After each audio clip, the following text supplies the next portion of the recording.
$10 million gotta hide the thing. We gon' go live, we gon' go live, yeah. We gon' go live, we gon' go live, yeah. Can't yeah. Over any rock in the head loose.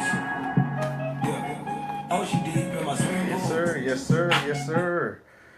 Welcome, welcome, welcome. My name is Alfonso. Ryan. And this is another episode of Can't Argue With That. What number is this? You gotta tell me the number. 19? 19? Ooh! Episode 19. Almost the magic number 20. Right. Dub. Hey, we gotta get the dubs. You already know. All right. So what's going on, man? What's going on?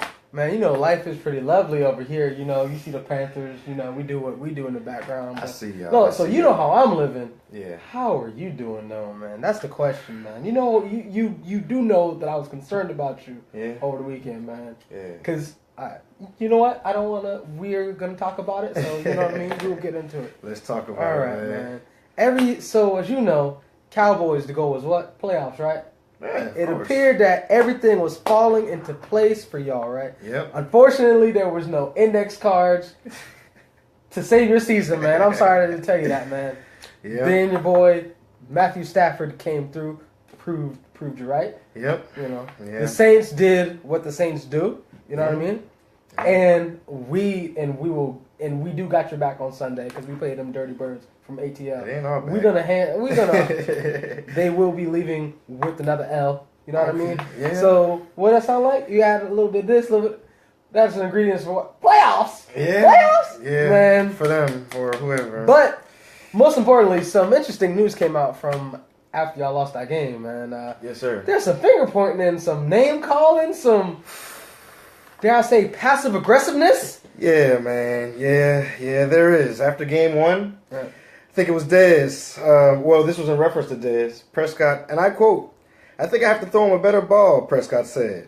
"Just put it right there in his face mask, and I don't give him a chance to drop it, I guess."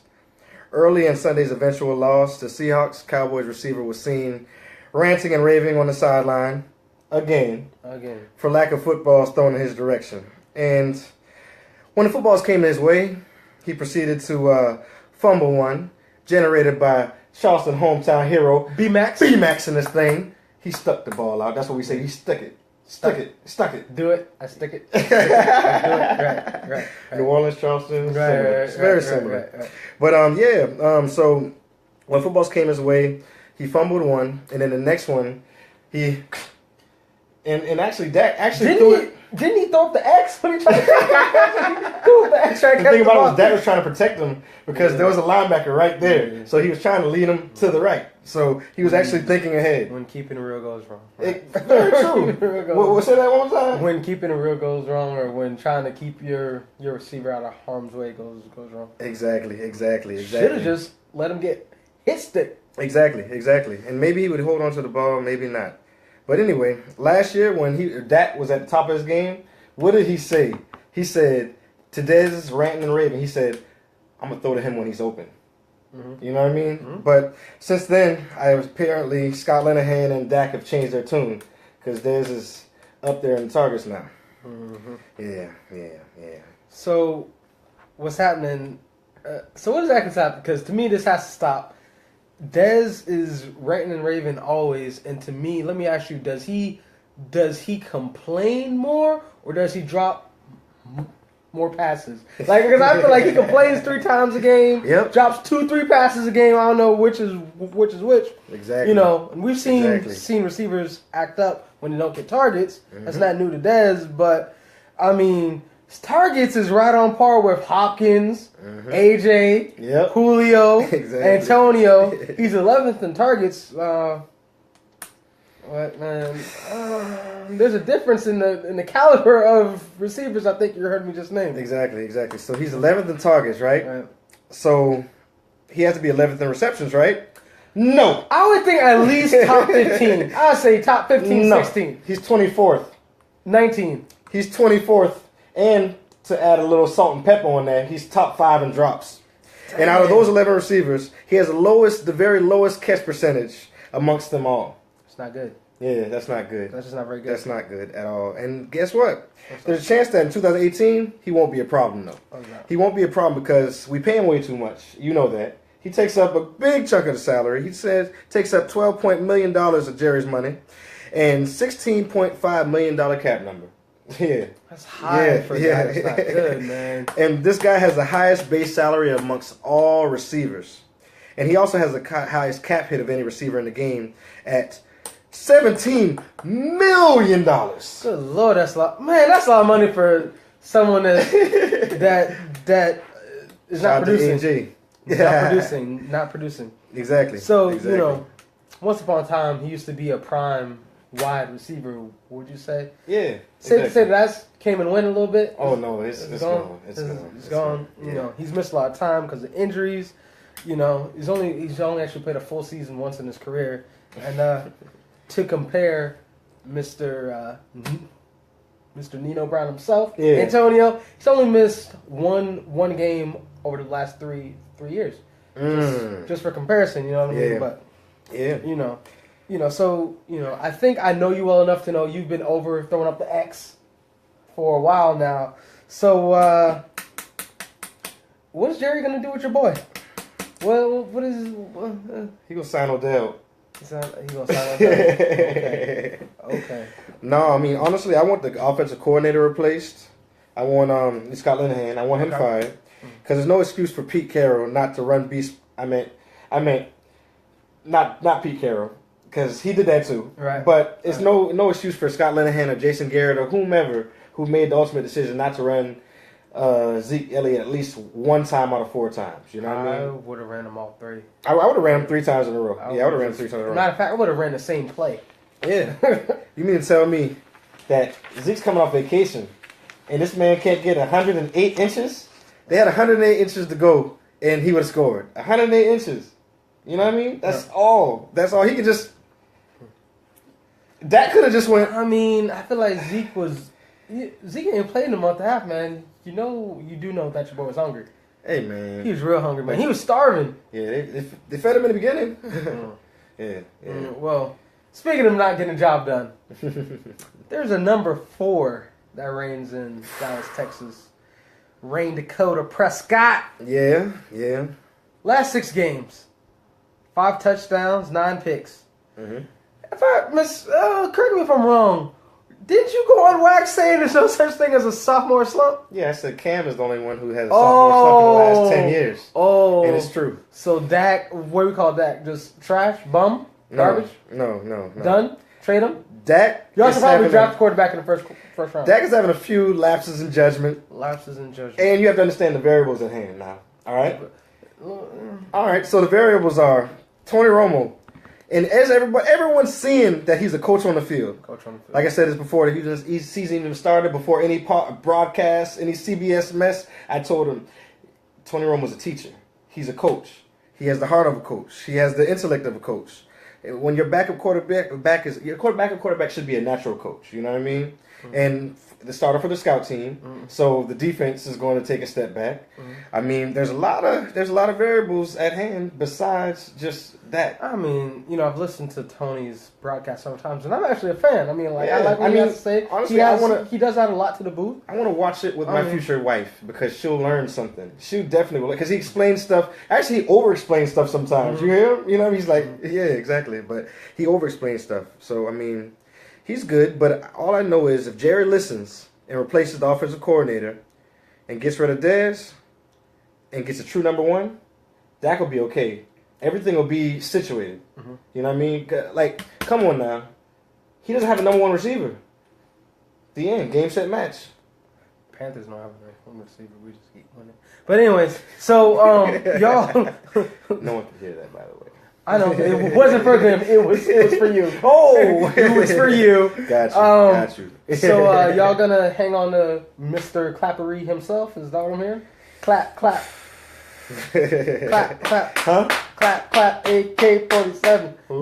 Garrett. Oh. Mr. Clappery himself. All I do is clap. Clap. Well, man, I'm going to rely on your explanation of, remember when I asked you who was going to get a Super Bowl, Dak or Carson Wentz? Mm-hmm. Well, I'm going to say that the top is messed up. You know what I mean? Yeah, that's Jerry, that's one thing I've learned in sports is that something about top What's down up, Drew? approach. Yeah, exactly. It's So the top down approach. So. Jerry Jones is the executioner, always the principal, the head coach, the everybody. He's the district manager. He's the general manager. Yeah. What other manager have you had? You know what I mean? Micromanages Exactly. everybody's role. Exactly. And then there's a press conference about what he did after. You know what I mean? And what he didn't do after. He takes credit for everything. Right. But anyway, you have to have a personality like or similar to Jason Garrett. You know what I mean? So I don't see us. Being honest with you, Cowboys fans, I don't want to be blasphemous, but Jerry may need to go somewhere. I'm not going to say where, but he may need to. So You know. I'm not sure what you're saying because he owns the most valuable sports franchise. Jerry needs to die, man. Oh man. I'm sorry. Oh, I'm sorry, Cowboys fans. What is that? Is that out of emotion? Is that out of emotion? Any last words before we put him in a coffin, bro? Is there any last words before we put him in a coffin for the year? Because after you said that, we ain't talking about them no more. They're done. They're done. This flag is gone. That flag is gone too after you said that, man. All right. Flag is done. All right, y'all. I want y'all to hear me clear. Yeah, tell them. Hear me once and for all, okay? Dog said Cherry. I'm not falling for fraudulent Cowboys anymore, ever again, as is. We need some dramatic changes. We need some. Oh, Cynthia Williams is watching. The astute Cowboys fan. So I'm gonna back up in this. Okay, so I'm talking about the fraudulence in our organization. I would no longer fall for Cowboys as a fraudulent franchise. Jerry Jones with the same roster, only with fake promises. You know what I mean? And I don't know what happened to our tight end. I don't know what happened to our tight end. The backup tight end I told you about. I told you he wasn't good. No, he didn't play. He never played. He was raw. He's not raw. He was raw. He's not raw. He didn't. Who are we talking about? I don't even remember his name no Rico more. Gathers. Rico Gathers is... I don't know what's happening to him, but somehow there's something going on in the franchise. Screwy. I don't know what's going on. He's not good. But bottom line is since Jerry Jones has apparently found the fountain of youth and is going to be around for a long time, we can never have a dominating coach. This is why if you allow the coach to cook dinner, you may as well let him buy the groceries. Might as well. And guess who said that? Who? Another failed coach. Who's that? Well, not a failed coach, but a good coach in Bill Parcells that actually was a domineering personality. Didn't he coach for Jerry Jones? Yeah, and it didn't. How did that work out? It didn't work out. It didn't work out. It didn't work out. So let me tell you, realistically, every week we're in the top 15 on power rankings. That's ludicrous. For what reason? We have shown nothing this year. Have any good wins? And yeah, we don't. We have Kansas City win, but Kansas City always starts off good and fizzles out in the end or fizzles out towards the middle. And guess what? We got them in the middle of the season. Right. So that's just I don't want to bash my team, but for this year, we're putting them to sleep. I did bash them. I think you said you want the owner to end up in a coffin. I think that's what you said. That may be what it requires. I mean, I'm saying. Man. Okay, so what? I haven't talked to you about it. What do you say? All right, I've already told you my solution. I mean, my realistic solution, because Jerry's fountain of youth, and he's going to be here. Fountain of youth, and he's going to be here for a while. So I say that Scott Linehan needs to be fired, and we bring Tony Romo back for coaching purposes or something like that. He doesn't need to be broadcasting. He's teaching the NFL too much about the league. Right. So, but anyway, what do you want? What does a Panthers fan need? The Cowboys need? Because y'all know what y'all doing. Because y'all dropped Kelvin Benjamin and first thing y'all gotta do, y'all gotta drop Dez. That's first and foremost. Okay. Second of all, y'all need a second tight end. Exactly. Definitely a second tight end. Jason Witten's super slow, bro. Slow-mo. Yeah, I'm surprised he's still cooking. I don't even know how he gets open. He's so slow. Very true. And then y'all need to draft some linebacker because Sean Lee's gonna miss Sean Lee's gonna miss three, 4, 5, 6 at least 5 games. So y'all need someone else to get in there. Yes, sir. Very true. Realistically, I mean, I don't really think it matters who the coach is because I mean, you're gonna do what Jerry tells you to do. So yeah, so it's got to be a coach who is either a very, very, very nice guy, or do it with me. Hey, AK-47, clap, clap, clap, clap, AK-47. Right. That's all it is, man. Right. That's all it is. But one thing about it is I did mention how much we pay Dez. Good thing about it is he's opened up his mouth where he shouldn't have. He's recently gone on record about 4 hours ago, and he said, I don't want to renegotiate my salary. I'm not taking less money to play with the Cowboys. Makes sense. Can't argue with that. Can't argue with that. I'm happy. I'm excited about next year. We're going to have a number one receiver for once. So take that. Were you checking out the deuces to Dez? Oh, yeah. He's gone. He was going. Come on now. He's been going. I told you about the left-handed thing. You know what I mean? He catches with one hand. He can't catch with his right hand at all. So when that's the dominating hand, it's a drop. You know what I mean? He throws up the X a lot when he tries to. Matter of fact, check this out. He threw it. Dak threw it, and I want to let y'all know. I've said that Dez can't catch on the right side with his left this hand in the back. Mm-hmm. He can't catch with that hand. So that's why he always lines up on the left side to run slants, the right side to run back shoulders, because your hand. He's not good at the back shoulder either. He drops. He's alright. He's pretty alright. He was alright with Tony. Complains on the sun, man. He's whack. Him and Tony had it now. Come on now. What? Come on now. But yeah, man. Hey, I want to end this. Oh, I think. Our secondary. I think our secondary is actually promising. I think we need to get some safeties. Shout out to Earl Thomas.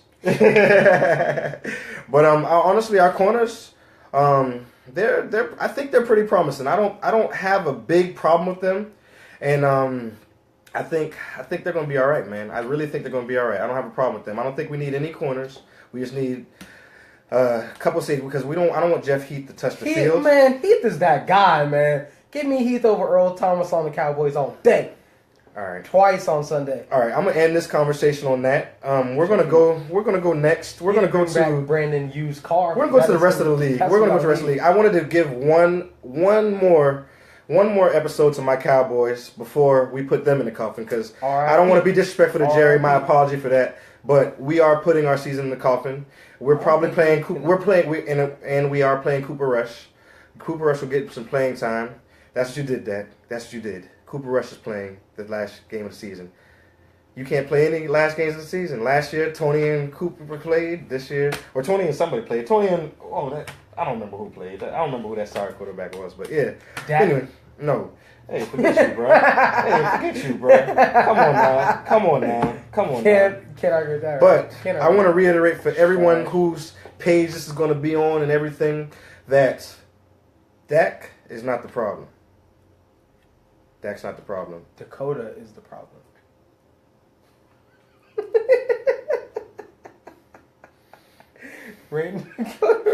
Cue the music, man. Cue the music, man. Y'all are funny, man. So while this guy is done being disrespectful, we're going to reorganize and we're going to come back and we're going to hit the rest of the NFL. We want y'all to like it, share it to y'all's page, and like us on YouTube. Join the page. That's all I got, man.